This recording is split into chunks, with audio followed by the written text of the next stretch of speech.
수험생 여러분 안녕하십니까. 주택관리사 회계 원리를 맡고 있는 김현수입니다. 자, 이번 시간에는 제2회 전국 모의고사 회계 원리 기출 모의고사 해설 강의를 시작하겠습니다. 1회보다는 조금 어려웠고요. 평이한 문제도 있고 중급 이하로 중급은 아니고요. 중급 이하로 보시면 되겠습니다. 참고로 학원 오프라인 평균 점수는 회계 원리만 말씀드리겠습니다. 72점. 학원 회계 원리 평균 점수는 72점이니까 여러분들도 시험을 보시고 평균치에 도달하는지, 아직 평균치 미달인지, 아니면 평균 이상인지 다시 한번 체크해 주시면 감사하겠습니다. 자, 41번부터가 회계 원리 문제입니다. 그래서 41번부터 혹시 틀린 부분만 다시 한번 체크해 주셔서 다시 한번 복습해 주시면 감사하겠습니다. 자, 41번 보겠습니다. 자, 어음의 할인이죠. 우리 시험에 최근 17회, 14회, 17회, 19회 때 기출된 어음의 할인입니다. 보실까요? 자, 41번. 구리는 9월 1일에 고객의 상품을 매출한 후에 9월 1일 날 약속어음 100만을 표시절 연 10%, 6개월 만기 어음을 12월 1일 날 할인율 연 12%로 은행에서 할인받았다. 이때 처분 손실을 물어봤습니다. 그러면 그림을 그려서 볼까요? 자, 9월 1일 날 상품을 팔고 어음 얼마를 받았느냐? 액면금액 100만 원입니다.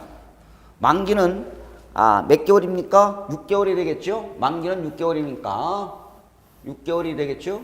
이렇게 되겠습니다. 9월, 10월, 11월, 12월, 그쵸? 9월, 10월, 11월, 12월, 1월, 2월. 만기는 6개월짜리 어음, 액면금액 100만 원을 받았습니다. 그쵸? 그래요. 이자부 어음입니다. 그런데, 자, 6개월짜리 어음인데요. 몇 개월 보유했습니까? 언제 할인했느냐? 이 12월 달이죠? 12월 1일 날 이 어음을 은행에 무엇했다? 할인했습니다. 그쵸? 그러면 여러분들은 보유기간 몇 개월입니까? 3개월. 할인기간은 역시 3개월입니다. 그러면 표시이자율이 몇 프로냐? 10%가 되겠죠? 10%. 그러면 제일 먼저 뭘 계산해야 되나요? 만기에 받을 금액을 계산하셔야 되겠죠? 만기 금액을 먼저 계산하겠습니다. 암산되나요? 액면금액에다가 액면금액의 이자. 그러면 이자 계산해 볼까요? 100만 원에 표시이자를 10%, 0.1 곱하기 어음의 만기는 몇 개월이에요? 6개월. 그쵸? 12분의 6이니까 100만 원에 10%면 10만 원이죠. 여기 12분의 6이니까 6개월 동안에 이자는 얼마입니까? 액면 이자는 5만 원 되겠습니다. 그러면 100만 원에다가 액면 이자 5만 원이니까 만기에 받을 금액은 얼마입니까? 105만 원이 되겠죠. 105만 원이다. 그쵸? 그러면 나는 보유기간은 3개월이고 할인기간도 3개월인데 요 할인기간 동안에 무엇을 계산해야 된다? 할인료를 계산해야죠. 할인료.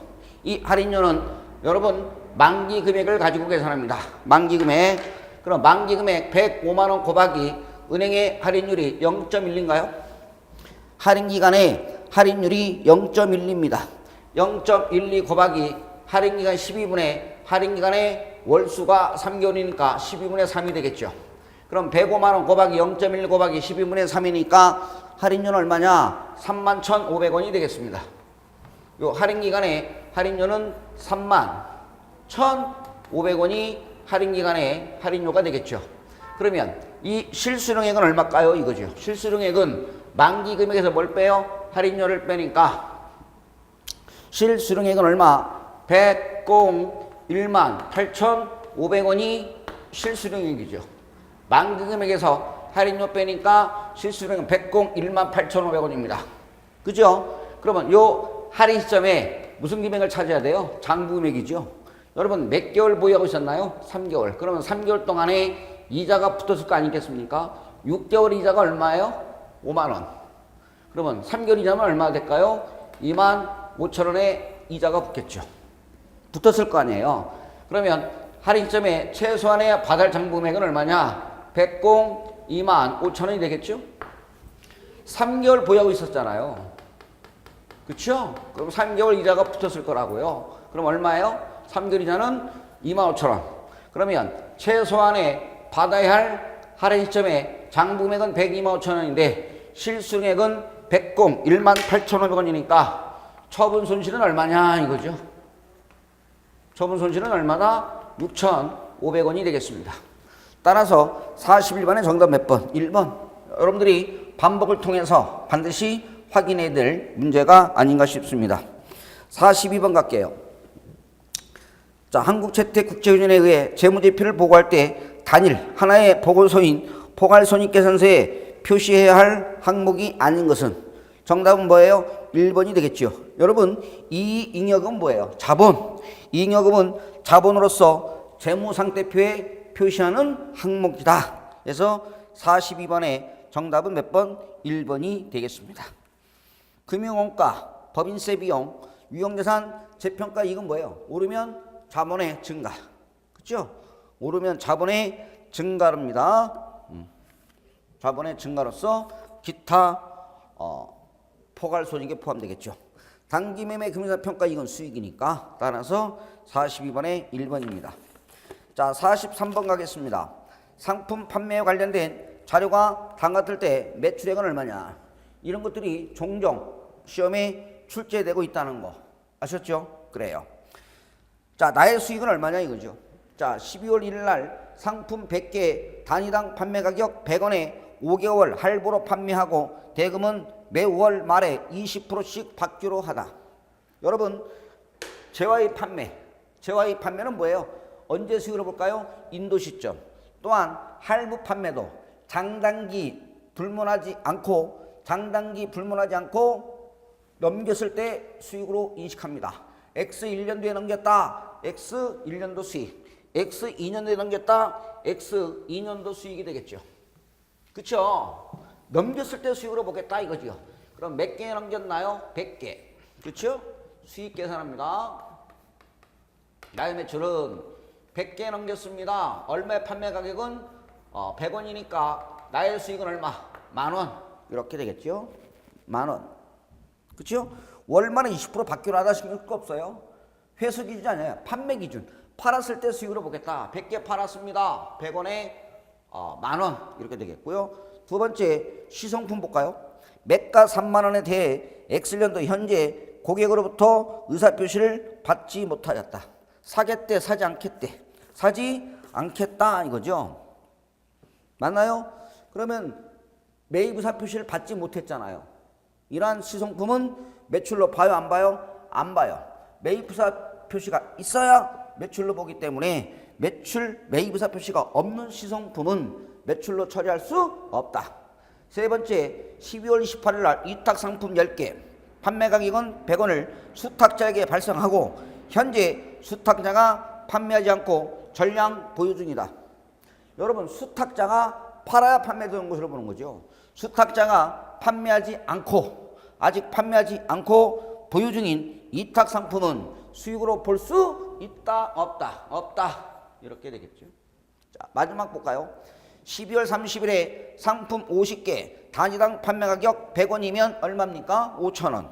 5,000원인데 줄쳐요. 선적지 인도 조건으로 판매.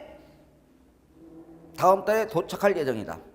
여러분, 구매자에게 도착하지는 않았지만 뭐예요? 선적지 인도 조건으로 팔았잖아요. 여러분, 선적지는 뭐예요?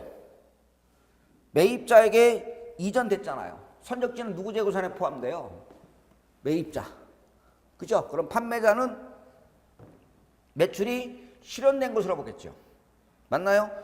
소유권이 매입자에게 선적하면 실현된 것으로 보잖아요. 따라서 판매자의 매출이 실현된 것으로 봅니다. 그래서 얼마? 5,000원이 돼요. 5,000원. 그러면 나의 수익은 얼마입니까?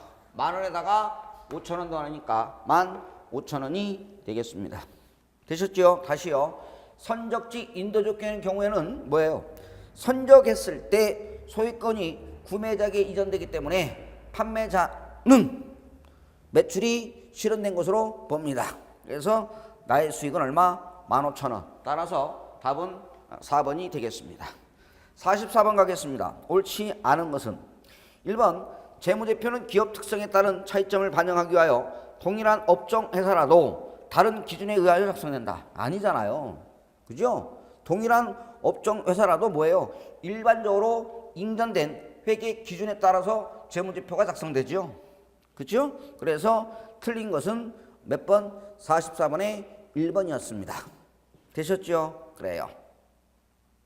일반적으로 인정된 회계 기준에 따라서 재무제표는 작성된다. 그래서 44번의 1번이었습니다. 45번입니다. 금융부채를 계산하면 얼마냐? 지금 다 맞춰야 돼요. 지금 여기까지. 그쵸? 자, 뭐뭐 있나요? 매입채무. 그죠? 단순한 암계상입니다. 매입채무 20만원, 미지급금 10만원, 사채 5만원, 차입금 15만원. 따라서 정답은 몇 번? 4번에 50만원입니다. 아닌 거 뭐 있어요? 제품 보증 충당부채, 선수수익, 미지급법인세, 선수금, 선미충, 예. 그쵸? 선미충, 선급, 선자 들어간 거 아니죠? 선수금, 선수수익, 미지급 법인세, 충당부채는 비금융부채에 해당합니다. 답은 4번. 46번의 정답은 2번입니다. 옳지 않은 것은 2번 왜 틀렸나요? 여러분 우리 질적 특성에는 근본적 질적 특성이 있고 보강적 질적 특성이 있죠. 근본적 질적 특성은 목적 적합해야 되고 충실한 표현이어야 한다. 목적 적합성과 충실한 표현. 그렇죠? 보강적 질적 특성은 네 가지가 있죠. 적이 비검을 갖고 있어요. 또는 비검을 적이 갖고 있다. 비교 가능성, 검증 가능성, 적시성, 이해 가능성이 보강적 질적 특성입니다. 따라서 46번의 답은 2번. 비교 가능성, 신뢰성 틀렸죠? 신뢰성이 아니라 뭐예요? 검증 가능성. 그래서 46번의 답은 2번이었습니다. 난이도 하라고 보시면 되겠습니다. 자, 47번에 보면 자, 매도 가는 금융자산에 대한 뭐예요? 회계 처리를 물어봤다. 회계 처리 이거죠. 출제 가능성 우리 시험은 좀 떨어지겠습니다만은 다른 시험에 이렇게도 회계 처리가 시험에 물어볼 수 있어서 한번 내봤습니다. 자, 매도 가는 금융자산으로 분류했다. 회계 처리해라. 이거죠. 자, 그러면 먼저 그림을 그려야 되겠죠. 이렇게 되겠습니다. 얼마에 취득했느냐? 취득 원가는 취득 시 공정가치는 50만 원에 취득을 했습니다. 그렇죠? 50만 원에 취득을 했다. 보고기 말에 공정가치는 얼마냐? 48만 원입니다. X1년도 말에 48만 원이고 X2년도 말에 공정가치는 얼마냐? 51만 원입니다. 그렇죠? 자, 50에 샀는데 48만 원 했으니까 얼마 떨어졌나요? 2만 원 떨어졌고요. 그쵸? 마이너스 2만 원. 여기는 얼마 올랐나요? 48만 원인데 51만 원 됐으니까 플러스가 3만 원입니다. 이때 매도 가는 금융자산인 경우에는 매도 가는 금융자산의 평가손익은 뭐예요? 오르면 수익, 떨어지면 비용이 아니라 기타 포괄손익으로 인식합니다. 그러면 X1년도와 X2년도의 회계처리인데 여기서는 X2년도 회계처리로 옳은 것을 물어봤습니다. 분개해보면 이렇게 되겠네요. 자, 보시죠. 50에 샀는데 보고기 말에 공정가치가 48만 원이니까 자산이 얼마 감소했어요? 2만 원이니까 대별에 매도 가는 금융자산 얼마? 2만 원 되겠죠. 떨어졌으니까 차변에 매도 가는 금융자산 평가 손실입니다. 매도 가는 금융자산 평가 손실 자본으로 보낸다고요. 이렇게 매도 가는 금융자산 평가 손실 자본이 감소입니다. 자본이 줄어든 거죠. 자, 그러면 X2년도 말해 보시면 자, 이거 분개하라고 그랬죠. 자, 보고기 말에 공정가치로 측정하니까 48만 원이 51만 원 됐으니까 매도 가는 금융자산의 자산이 얼마 증가됐느냐? 3만 원 증가됐습니다. 그렇죠? 그러면 대변에 올랐으니까 매도 가는 금융자산 평가 이익이 되겠죠? 이익 3만 원이 아니라 자본 끼리끼리는 뭐예요? 왼수지가 아니라 왼손이 아니라 서로 뭐한다? 상계합니다. 상계. 퉁치시라고. 그래서 대변에 매도 가는 금융자산 평가 손실은 얼마 퉁치는 거예요? 2만 원 퉁치는 거죠. 2만 원 퉁쳐요. 그러면 얼마 올랐어요? 결과적으로 10,000원이 올랐습니다. 그렇죠? 10,000원 올랐어요. 답은 그래서 1번입니다. 매도 가는 금융자산 3만 원 올랐어요. 그리고 평가 손실은 자본끼리는 서로 뭐한다? 퉁쳐라 이거죠. 손실은 얼마예요? 2만 원인데 손실은 2만 원이고 이익은 3만 원이니까 결과적으로 퉁치면 뭐만 남는다? 매도 가는 금융자산 평가 이익은 얼마? 10,000원. 10,000원이죠. 마이너스 2만 원 플러스 3만 원. 평가 이익은 10,000원 이렇게 되겠습니다. 그러니까 여기서 중요한 건 자본끼리는 뭐하라? 우선 상계 퉁치니까 매도 가는 금융자산 평가 이익은 얼마? 10,000원. 결과적으로 2만 원 이거예요. 고스톱을 쳤는데 2만 원 잃었죠? 여기는 3만 원 땄으니까 결과적으로 고스톱 쳐서 2년 동안에 얼마를 땄다? 10,000원 땄잖아요. 2만 원 잃고 3만 원 땄으니까 결과적으로 평가 이익은 얼마가 된다? 10,000원이 남겠죠. 그렇죠? 이 정도만 볼게요. 48번 갑니다. 다음 중 무형자산으로 옳지 않은 것은? 정답은 몇 번? 4번입니다. 무형자산은 물리적 형체가 없다는 점에서 유형자산과 다르며 손상차손 대상이다? 아니다? 대상이다. 무형자산도 유형자산과 마찬가지로 손상차손의 대상이다. 그래서 정답은 4번입니다. 49번 가겠습니다. 충당부채, 우발부채, 우발자산 회계 처리에 관한 설명으로 옳지 않은 것 그랬으니까 답만 볼까요? 몇 번? 5번이 가겠죠. 5번. 자원의 유출 가능성이 높지 않더라도 금액을 신뢰성 있게 추정이 가능한 경우에 충당부채로 인식한다. 여러분, 유출될 가능성이 매우 높지 않더라도 높아야 돼, 높지 않아야 돼? 높아야 돼요. 유출될 가능성이 매우 높고 금액을 신뢰성 있게 추정이 가능하면 그때는 충당부채로 인식하지만 높지 않으면 금액이 신뢰성 있게 추정이 가능하더라도 충당부채로 인식하지 아니합니다. 유출될 가능성이 높지 않으면 높아야 돼. 제가 그랬지 않았나요? 유출될 가능성이 매우 높은가? 예.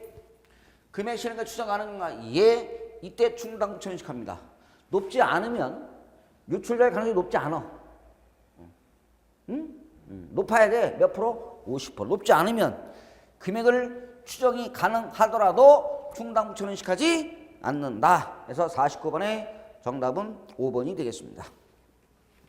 자, 48번부터 쭉 54번까지가 55번까지가 56번까지가 이론입니다. 시험에 이론만 쭉 나올 수 있어요. 그래서 그렇게 한번 내봤습니다. 50번. 투자 부동산에 대한 설명 중 옳지 않은 것은? 4번이죠. 제3자를 위하여 건설 또는 개발 중인 부동산은 투자 부동산이 아니라 뭘로 분류해요? 재고 자산으로 분류해야 합니다. 난이도가 48번, 49번, 50번은 난이도가 뭐예요? 하. 이렇게 되겠습니다. 51번도 난이도가 하예요. 다. 51번.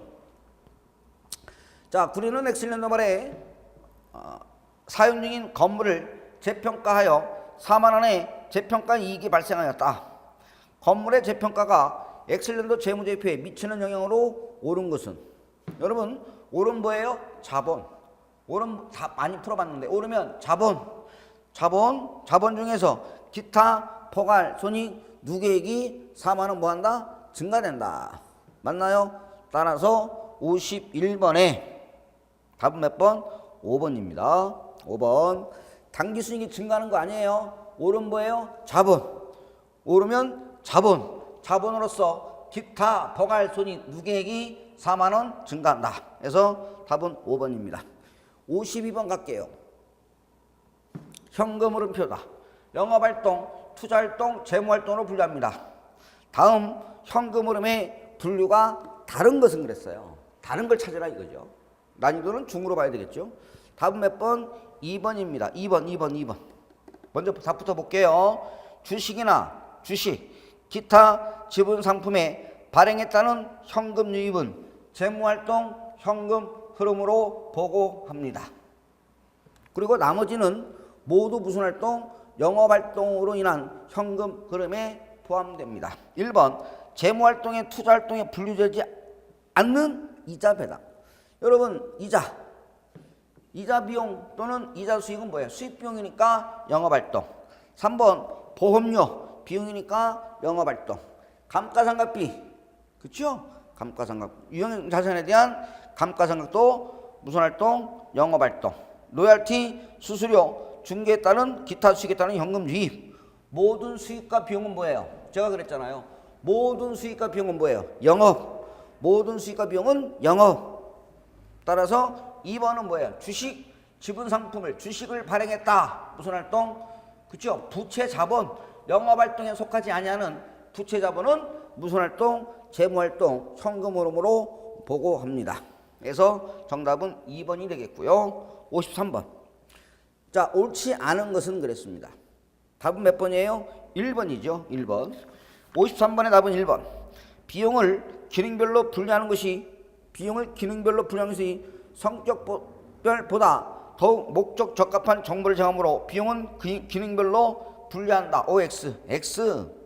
한국채택국제에서는 목적 적합하고 신뢰성 있는 정보를 제공할 수 있는 방법을 선택할 수 있잖아요. 나는 기능별로 할래. 그쵸? 나는 성격별로 할래. 그쵸? 선택하여야 한다 이지. 보다 목적 적합한 표시 방법을 경영진이 선택하도록 하고 있습니다. 아시죠? 오케이. 그래서 53번의 답은 1번이었습니다. 1번을 답이었다. 그러면 자신 있게 밀고 넘어가셔야 돼. 2, 3, 4, 5 읽을 시간이 없다 이거죠. 우리는 여러분 시간 싸움이잖아요. 그렇죠? 그래요. 시간 싸움이니까 이렇게 해서 문제를 풀어봤고요. 54번 난이도는 중입니다. 한국은 보험료를 1년 단위로 납부한다. 보험료 납부 시에 일괄적으로 보험료로 비용 처리한 후 기말 결산 시에 미경과분 내년 거죠.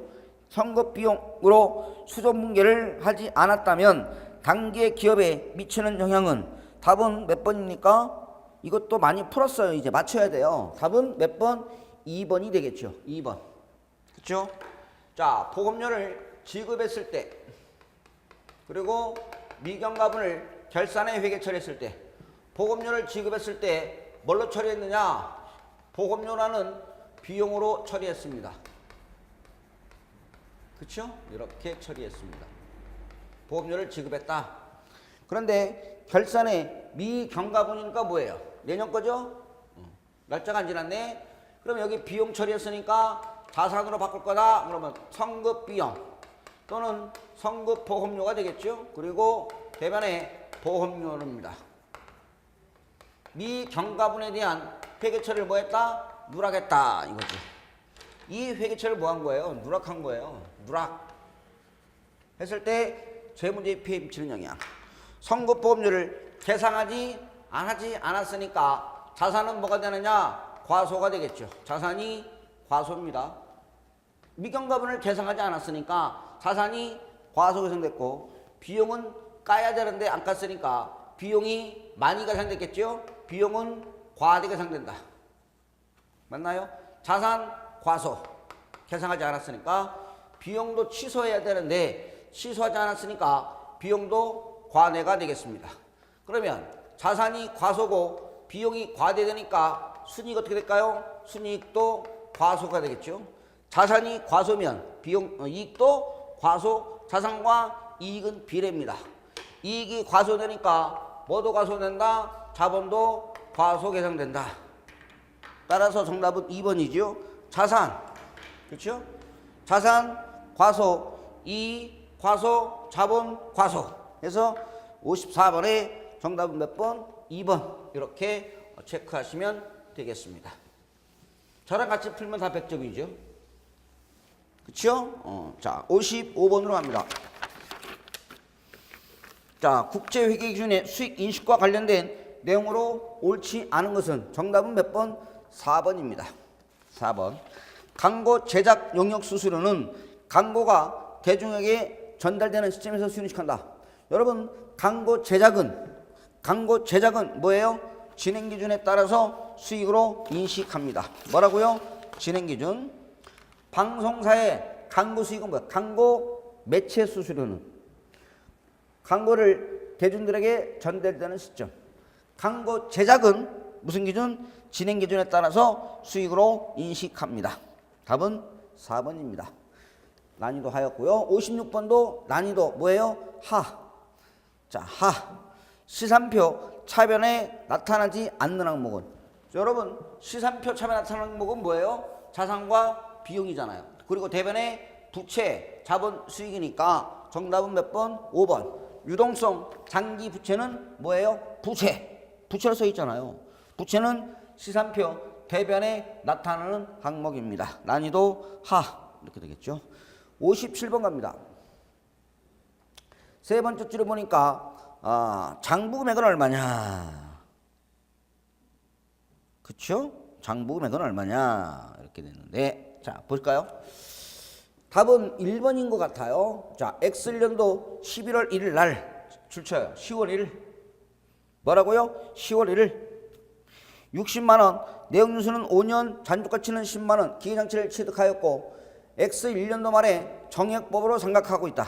그런데 구리는 X 2년도 초부터 감가상각 방법을 연속기법으로 변경하고 잔존 내역윤수는 3년이고 잔존가치는 없는 것으로 재추정됐다.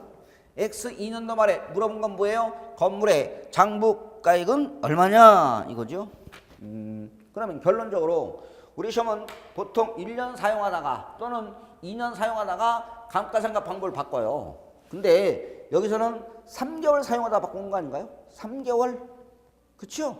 3개월 사용하다가, 그러니까 X1년도 3개월은 정액법으로 사용하다가 X2년도부터는 뭘로 바꿔라? 연수학계법으로 바꿔라 이거죠. 그럼 여기는 변경 전이 되겠고 여기는 변경 후가 되겠습니다. 자, 변경 전에 쭉쭉 써볼게요. 취득이 얼마냐? 60만 원입니다. 60만 원 되겠고요. 그 다음에 잔존가치는 얼마냐? 10만 원입니다. 그 다음에 내역연수는 뭐다? 내역연수는 몇 년인가요? 내역연수는 5년입니다. 이렇게 되겠죠. 그쵸? 그럼 X년도 감가상각 계산해볼까요? X년도 감가상각비는 자 어떻게 될까요? 취득원가 60만원 마이너스 잔존가치 10만원 나누기 내역연수 몇 년? 5년이 되겠죠. 그러면 60에서 10만원 빼니까 감가상각 계산금액은 50만원 나누기 5년이니까 연간 감가상각비는 10만원인데 10만원 곱하기 12분의 뭐예요? 3. 12분의 3 하셔야 돼요. 이렇게 월할 계산 시험 문제도 나올 수 있다는 거죠. 12분의 3이죠. 그쵸? 10월 1일 날 취득했으니까요. 그러면 얼마예요? 4분이니까 25,000원 되겠죠. 그럼 60만 원에서 25,000원 생각했으니까 새로운 장부는 얼마냐? 57만 5천원이 되겠습니다. 57만 5천원. 그쵸? 그래요. 잔존가치는 없는 것으로 재추정된다. 0. 잔존가치는 없는 것으로 추정되니까 0. 내역연수는 5년인데 잔존 내역연수가 주어졌죠? 몇 년 남았다? 3년 남았다. 이렇게 되겠네요. 3년 이거죠. 3년 동안에 뭘로 바꿔라? 연수학계법으로 적용해라 이거죠. 연수학계법 이거죠. 그럼 얼마죠? 57만 5천원. 잔존가치 없고요. 곱하기 자 내역연수가 3년이니까 3회 합계 3, 4, 12 나누기 2 하니까 1, 2, 3 더하면 6. 1, 2, 3, 3년이니까요. 6분의 3이 되겠죠. 6분의 3. 6분의 3. 6분의 3이니까 얼마냐? 감가상각비는 6분의 3 반이네. 28만 7,500원이 감가상각비가 되겠죠. 이렇게 감가상각비는 57만 5천원. 잔존가치 없고요. 내역연수 합계 3의 합계 6분의 1차는 3이니까 28만 7,500원이죠. 따라서 장부를 물어봤으니까 57만 5천원에서 감가상각비는 나머지가 뭐가 될까요? 장부 금액이니까 장부는 반이네. 28만 7,500원 역시 장부가 되겠죠. 57만 5천원에서 감가상각비 28만 7,500원 빼니까 장부는 28만 7,500원. 답은 1번이었습니다. 58번에 넘어갑니다. 정확한 당기순이익은 좋은 거 플러스 나쁜 거 마이너스인데, 그렇죠? 보험료 계상액 중 미경과분 뭐예요? 성급. 보험료를 지급했는데 기간이 경과하지 않았으니까 미리 준 거죠. 성급 보험료 조화 플러스 이자 수익이 발생했는데, 수익은 발생했는데 계상하지 않았잖아. 계상해야지. 장부에 올려야지. 그래서 미수이자. 미수이자예요. 대변에 이자 수익. 발생했는데, 발생했어. 이자는 못 받았지만 발생은 했지만 수익과 비용은 발생주에 의하잖아요. 그렇죠? 아직 못 받았어도 받은 걸로 치자고. 미수이자로서 좋은 거니까 플러스 임대료 계상액 중 미경과. 얘는 뭐예요? 임대료는 뭐 하는 거야? 받는 거죠. 집세를 받았는데 일부는 기간이 경과하지 않았어요. 뭐예요? 선수. 뭐예요? 선수 마이너스 급여가 발생했는데 계상하지 않았으니까 차변에 급여, 대변에 미지급 급여 이거죠. 비용은 발생주의잖아요. 발생하면 비용은 인식하잖아요. 지급하지 않았다. 차변에 급여, 대변에 미지급 급여 마이너스 이렇게 되겠죠. 감가상각비 미계상. 계상해야지. 감가상각비 납부 비용이니까 마이너스. 그래서 정답은 16,600원이 되겠습니다. 다시요. 보험료 미경과액 성급 플러스 이자 수익이 발생했는데 계상하지 않았으니까 미수이자로서 플러스 임대료 미경과액 뭐예요? 선수 마이너스 급여 발생했는데 아직 지급하지 않았으니까 미지급 급여 마이너스 감가상각비 마이너스. 이렇게 해서 좀 어려웠나요? 난이도는 중급입니다. 16,600원. 답은 1번이 되겠습니다. 59번. 다음 중 유형자산에 해당되는 것으로 옳은 것은? 답은 몇 번이에요? 4번. 자가 사용 부동산은 유형자산입니다. 유형자산. 1번은 뭐예요? 매각 예정으로 분리되는 토지는 매각 예정 비유동자산. 생물자산. 제3자를 위해서 건설 또는 개발 중인 부동산은 재고자산. 5번 운용리스로 제공해 있는 건물 뭐예요? 투자 부동산. 이렇게 되겠죠. 자, 60번 가겠습니다. 자, 시도원가 100만 원의 비품을 구입하여 사용하고 있으며 정률법인데 계산 편의상 40%를 가정한다. 내역연수는 5년이고 잔존가치는 5만 원으로 추정됐는데 결산 시 감가상각비 붕괴로 오른 것은? 우리는 간접차감법이죠. 차변에 감가상각비, 대변에 감가상각 누계액입니다. 그러면 몇 차년도 감가상각비를 물어봤나요? X1년도예요? X2년도예요? X2년도 말이죠. 그렇죠? X2년도 말.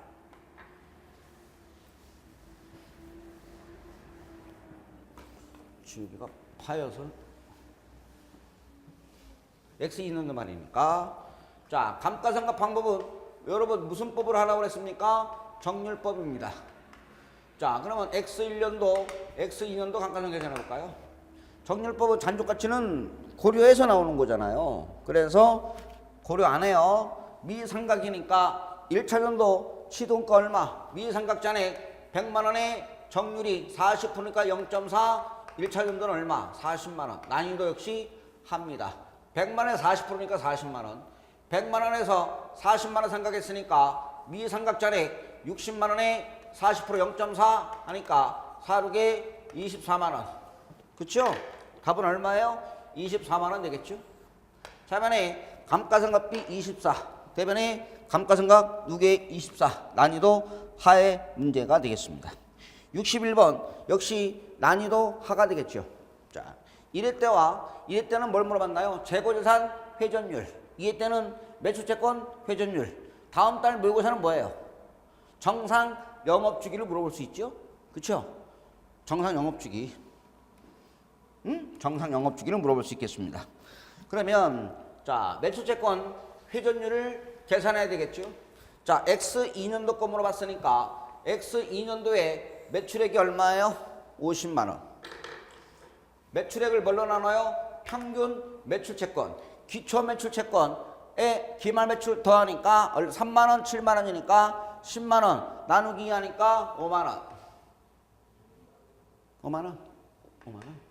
그러면 외상 매출액을 평균 매출채권으로 나오니까 매출채권 회전율은 몇 회? 10회. 여기에 분자가 뭐가로 간다? 360일. 그러면 며칠 걸린다? 매출채권 회수기간은 36일 걸린다. 외상대금이 깔렸다가 회수되는데 36일 걸린다. 20초짜리죠. 20초. 매출액 50만 원 나누기 평균 매출채권 했더니 10회. 분자 360일.